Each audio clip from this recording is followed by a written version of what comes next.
Alright, both my grandpas died when I was about 5 or 6 years old.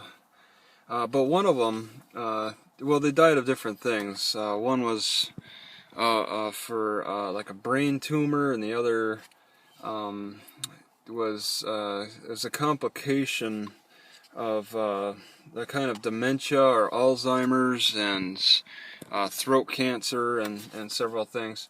But yeah, the one that died of brain tumor, he like one day when I was over at his house, as a 5-year-old or maybe 6, he was squeezing on this ball.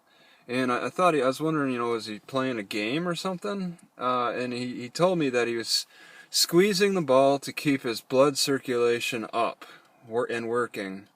Well, he didn't seem very motivated to do that. He didn't seem very enthused about squeezing this ball.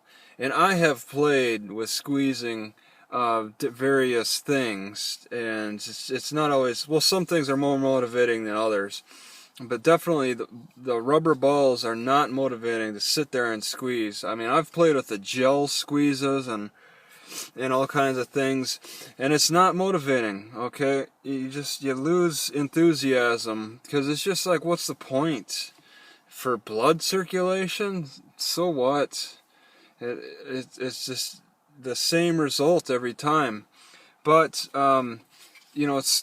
it's been a while since I've worked my forearms effectively, but I wanted a stick that I could jam into the bottom of this thermos, because I keep getting food stuck on the bottom, and so I decided, I looked at Walmart. I'm like, do I want to buy a spoon, a long wooden spoon? I don't really need it, and I don't have that kind of money. $2. That could go to better things like actual food. So I'm next to a forest here, and I figured, what the heck, I'll run in there and get a stick. So I cut one off. Actually, I broke this off, but it's pretty strong. It should be able to handle the food, but I was able to break it off. It's got a little mold on it too. I don't know if that can be seen. A little nervous about that. But I started whittling all the bark off. This head was covered in bark, and just tried to whittle some of this mold off too a little bit.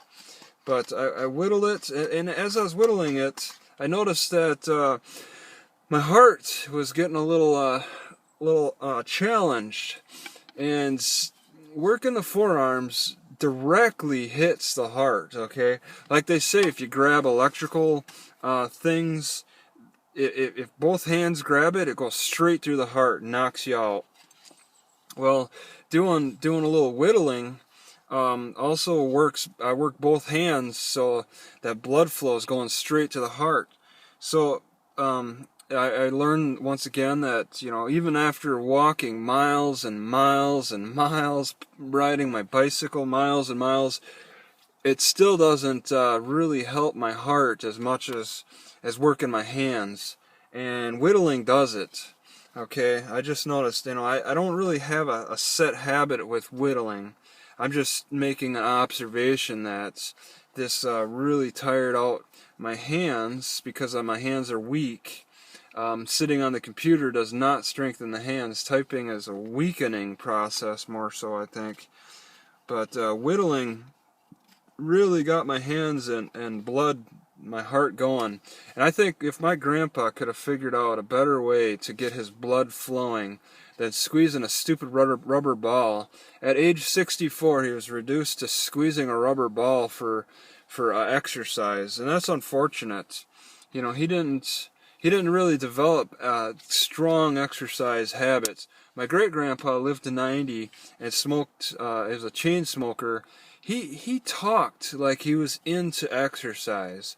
I think he might have tried finding ways to get his blood going more than my more direct grandpa. But I think maybe my grandpa just had trouble finding the motivation to get his blood going, and whittling could have probably been one of the better alternates to squeezing a rubber ball.